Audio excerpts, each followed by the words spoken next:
For me as a Christian, I tend to overlook Easter and just see it as Jesus' crucifixion, but I fail to understand the severity of what it actually was. The reason that they lashed him 39 times is because 40 was the legal maximum in their law of the day, meaning they gave him as many lashings as legally possible. This was also known as the worst punishment that they could have possibly given out as a man who had done nothing wrong. After these lashings, his intestines were literally hanging out. His ribcage was visible on both sides. His beard was pulled out in chunks. The muscles and tissue around his spine were completely opened up, and worst of all, he was forced to be naked throughout this entire beating, and by the end you couldn't even tell if he was male or female. Isaiah 52:14 says his face was so disfigured he seemed hardly human, and from his appearance one would scarcely know he was even a man. They had a crown of thorns and twisted it on his head. They put a staff in his right hand and knelt in front of him, and they mocked him. They spit on him and they struck him on the head again and again. Jesus was not only physically abused,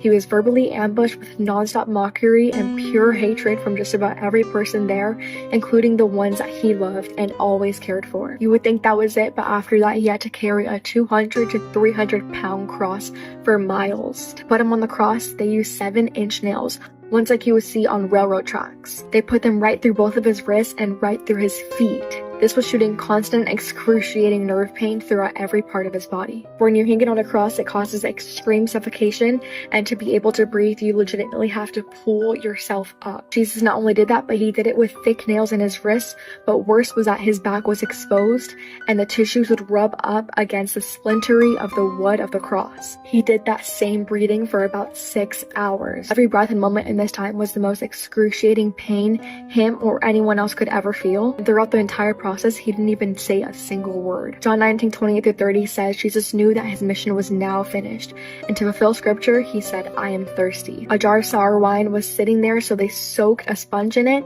put it on a hyssop branch, and held it up to his lips. When Jesus had tasted it, he said, "It is finished." He then bowed his head and fully gave up his spirit. You're probably thinking, well, why did he do this? He did it for me and for you, and what is that reason? Because he could not see us separated from our Father. Love is not merely shown through feelings, but it is shown through action, and Jesus is love, and this was the action of ultimate sacrifice for love. I have done so many things wrong, but yet he chose to die for my sins. Jesus, someone who lived a perfect life, gave up his own life for you and I as imperfect people. That is the greatest act of love anyone has done for you and I pray that we never overlook it on a day like Easter and any other day of our life.